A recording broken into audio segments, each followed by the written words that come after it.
Am I live? Hi, everyone.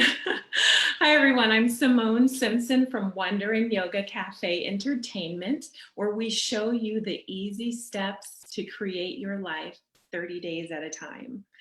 I am so excited that you're here. This is day 8 of our 30-day process. So we're on day 8 and everyone had a little bit of homework. I had the same homework as everyone else. So just wanted to check in, see how everyone is doing. Did you do your 6-minute easy meditation every morning, followed by 3 minutes of dreaming? And that dream is your ideal self. So did you do that? Were you doing that every morning?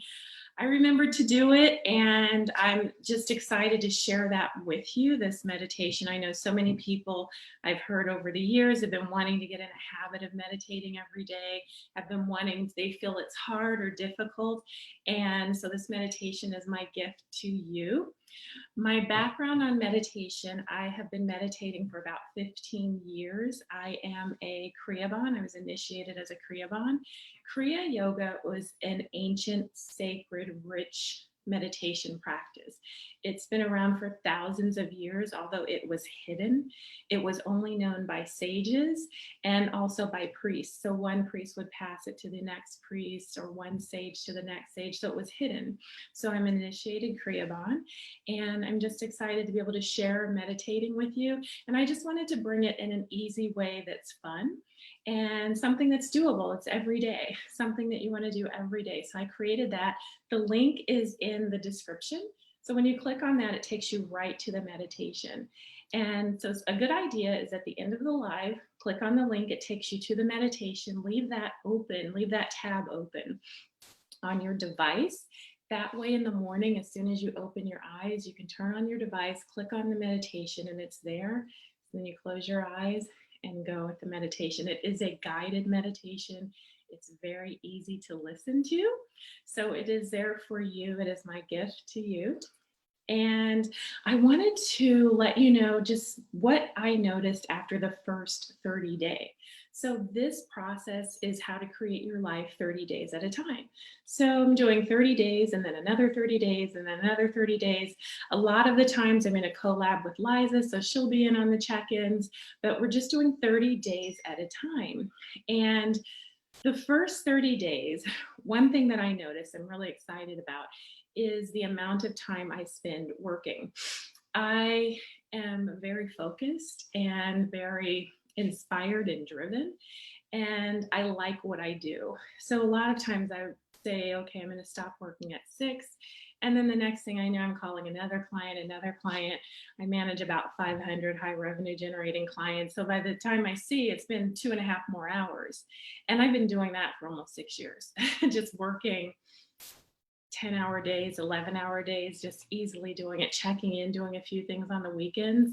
And so something that I noticed after the first 30 days is that I stop work when I should. And I love that because it gives me time to do other things. It gives me time to create. It gives me more time at the beach. It gives me more time for me, which I love. So that's the first thing I noticed. The second thing is I lost 10 pounds. And I am in a nutrition program. So I'm learning about nutrition, and the basis of it is get your nutrients in the morning, and then you can eat whatever you want as much as you want. And so basically in the mornings, it's eating fruit on an empty stomach on the days when fruit is a part of it. It's not a part of it anymore. And then eating a green smoothie. And then a half hour after that, you can eat whatever you want as much as you want. And so that was the program I was doing. And I was like, oh my gosh. And I just weighed and I was like, 10 pounds, what is this? But I attribute that to this process because I was able to stay on it and to follow that. There were a lot of days I woke up in the morning hungry. I'm like, wait a minute, I'm hungry. I want to go and have eggs. But I was like, wait, I've got to have fruit first on an empty stomach. Then I've got to wait a half hour. Then I can make my green smoothie. Then I've got to wait. So, and I did that. I waited. I stuck to that. So that was another thing that I noticed. So stopping work at 8 hours and 10-pound loss. The main thing that I noticed after the first 30 days was that I feel better, the way that I feel. I'm usually generally a happy person. This is me. I do have dips, of course, but this is generally just how I am. So, but I feel so much better. I'm more in control of it. And when I do have those dips, now I immediately work on that. I talked to a client one day last week. I was feeling good after the conversation. I literally had a dip, and I was like, "Oh wow, I need to go take care of this." So I just turned off my computer, went and did a quick meditation, got my vibration back up. Vibration translates to how you feel, and then went back to work. Because what happens is, if you say to yourself, well, I'm not feeling good, I'll take care of it, I'll meditate tonight, or I'll go for a walk, or go to the gym, or practice yoga tonight, I'll feel better. But then if you're going to take that grumpy feeling throughout the next few hours, that's going to be the experience. So now after the first 30 days, the minute I notice a dip, I go check that dip and get myself back up to where I like to be, which is feeling good, feeling happy. So those are the three biggest things that I noticed after the first 30 days. There's a lot more that I noticed that I will share with you along the way. A lot is brewing. So I will definitely share with you, but I wanted to talk to you about the power of 8, the science behind the meditation. So there is a lot of science behind meditation. So you have, of course, spiritual groups that have meditation, that have what their studies have shown, what they've seen over the years. But then we have the science behind it as well. We have major universities that have done a lot of research on meditation and the way meditation affects the body and the way meditation affects different disease processes that are going on in the body. And the Harvard Gazette published an article that basically was a randomized controlled trial of people diagnosed with depression, with chronic pain, and with anxiety. And what they did is they took half of the people and they put them on a meditation program, similar to our 6-minute easy meditation. They took the other half and gave them medication. At the end of the trial, both groups had similar effects. So one group that was meditating, one group that was doing the medication. So a lot of studies. Lynn McTaggart is the author of the Intention Experiment. The Intention Experiment lists hundreds of studies done at universities that show the effects that meditation has on the body. And her latest book, The Power of 8, I'm actually in that book, where it was based on what a meditation process that we were doing and the experience that I had. And so that's another book. But Lynn McTaggart has a lot of information about research that behind meditation. So there's so many benefits that the body has for meditating.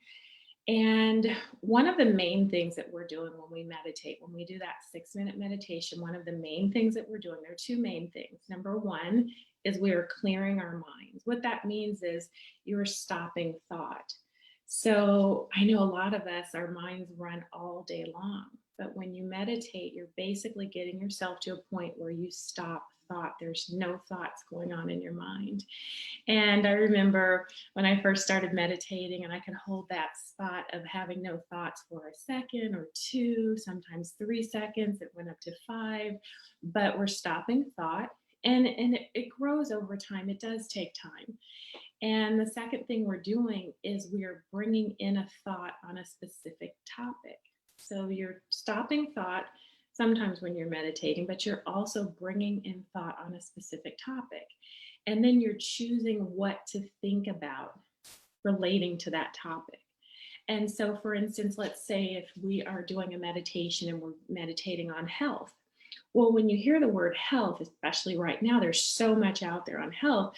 Some people might immediately think, oh yeah, health, this is, go into whatever vibration based on whatever's been on the news lately.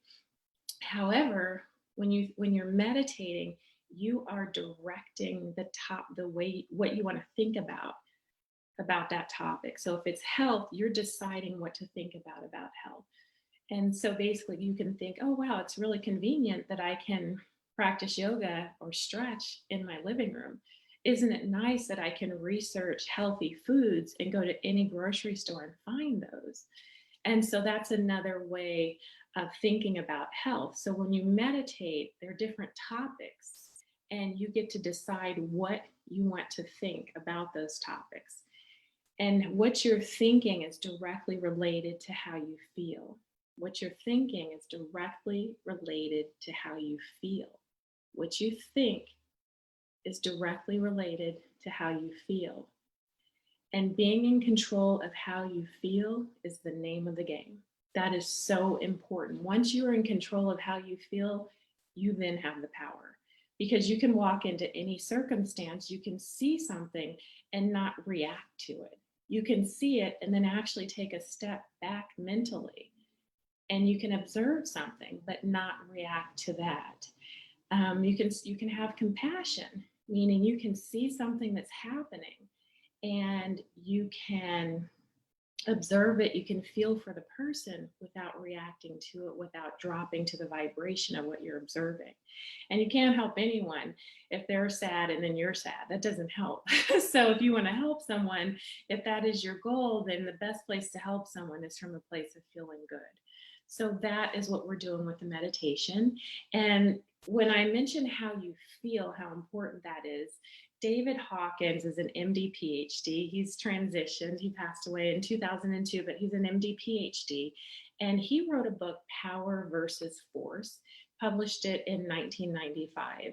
And in that book, the research that he did behind the book, he developed what was called the scale of consciousness. Esther Hicks talks about a scale as well, the emotional scale. And what that is, it is a scale that lists many different vibrations, many emotions, and the vibrations behind them. I'm going to grab my scale right now. And what that does is basically, and I want to mention this because when you meditate and you choose the topic you're going to think about, and then you choose what you're going to think about that topic, you're deciding at that point how you want to feel.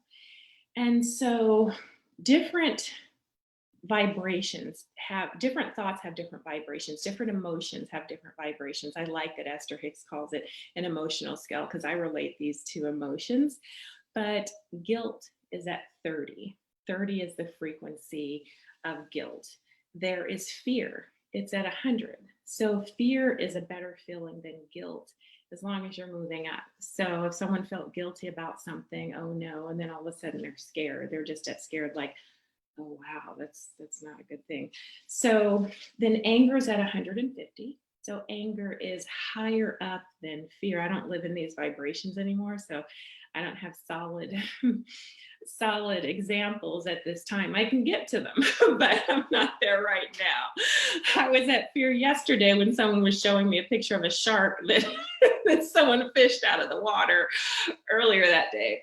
So anger is at 150. So it's at a frequency of 150. So it's higher than fear. So if someone is feeling grief, that's at 75. So if someone's feeling grief, they're sad. Usually they don't have much energy. They're at grief. But if they have anger, think about angry people. They're riled up and ready to go. So anger is a higher vibration than grief. Grief is at 75. Anger is at 150. Then you have courage. Courage is at 200. And the average vibration in the United States is about 208. So courage is at 200. Love is at 500. So the frequency of love is 500. And hope is just below love. So you're hopeful, you're hoping something can happen. I hope. But love is at 500. Then you have joy at 540. You have peace at 600. So these are different vibrations. And I just wanted to, it's important when you know this emotional scale, I just wanted to touch on it briefly today.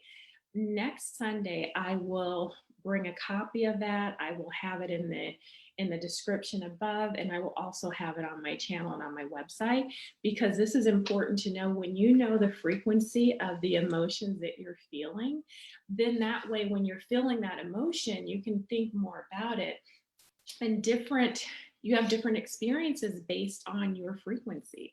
If you are at anger or at fear, that's not the emotion you're going to experience when you get a promotion or when your business levels up. When you are at love or joy or peace, those are the vibrations where you get those good feeling things that come in. So really, I think is a good idea to pay attention to how we're feeling. So this week, our homework is going to be, of course, the meditation, the 6-minute meditation. And then as soon as you turn that off, 3 minutes of dreaming about your future self in 3 years. So 3 minutes of that. So as soon as you wake up, you turn on the 6-minute meditation. Remember, the link is in the description. So click on that now. It will take you to the meditation. It will open that page out. Leave it open. So as soon as you open your eyes, click on the meditation. It's 6 minutes. And as soon as that's finished, you're going to dream your ideal self in 3 years. This is who you want to be. And this is your dream. So don't tell anyone. This is for you. Your dream is for you.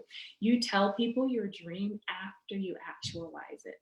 Then you tell them what you did and how you did it. You share that with them and you're so excited that you create a program based around it. But you tell people your dream after you create it. So this is for you. So that's the first bit of homework, is the 6-minute meditation every morning. That is going to be the basis of all of the processes that we do. The one thing that will continue on is the meditation. We'll add different processes here and there as we're going through this process of building and creating our lives, our ideal lives, our dream lives. We'll add different processes, but the one process that we'll always have is the meditation. And then after that, something I want you to do is in the morning, after the meditation, do a check-in to see how you feel. So do that check-in after the meditation, and then write it down or blog it or put it on your iPad, whatever means of writing you have. Just write down how you feel. And then when you're working midday, think about how you feel and write that down. And then in the evenings after work, think about how you feel and write that down. So morning after the meditation, midday somewhere during your work day, whether you're working out and about or whether you work remote, whether you work at home. I work at home. I'm doing this as well. And then end of the day, do that as well. So 3 times a day, every day, you're just going to write how you're feeling. And we're going to touch a little more on this next Sunday. We're going to go into the emotional scale, the scale of consciousness. I will have a copy of that for everyone so that you can, I'll have a link for everyone so that you can see that. And that way we can go through it a little bit more in depth. But the way you feel is everything. Imagine the power that you have if you can walk always feeling good. It's like you will be your own superhero. If you can look at something that people would expect to make you angry, they would expect you to react, and you can just feel good. You're almost taking on a parent role in that sense. This ideal self, this superhero, where you can look at things and maintain your steadiness. So that's your homework for this week. That's our homework for this week. And hi, Eric. That's our homework for this week. So remember the 6-minute meditation. There's the link. Click on that. It will take you to the page. It will open up the meditation. Leave that open. So you're doing the 6-minute meditation. As soon as that turns off, then you are doing the 3 minutes of thinking about your ideal self. So your ideal self in 3 years, you're going to dream that for 3 minutes. Remember, this is your dream. So don't tell anyone.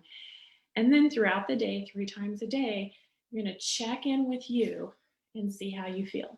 Okay, so throughout the day, check in with you and see how you feel. And just write that down.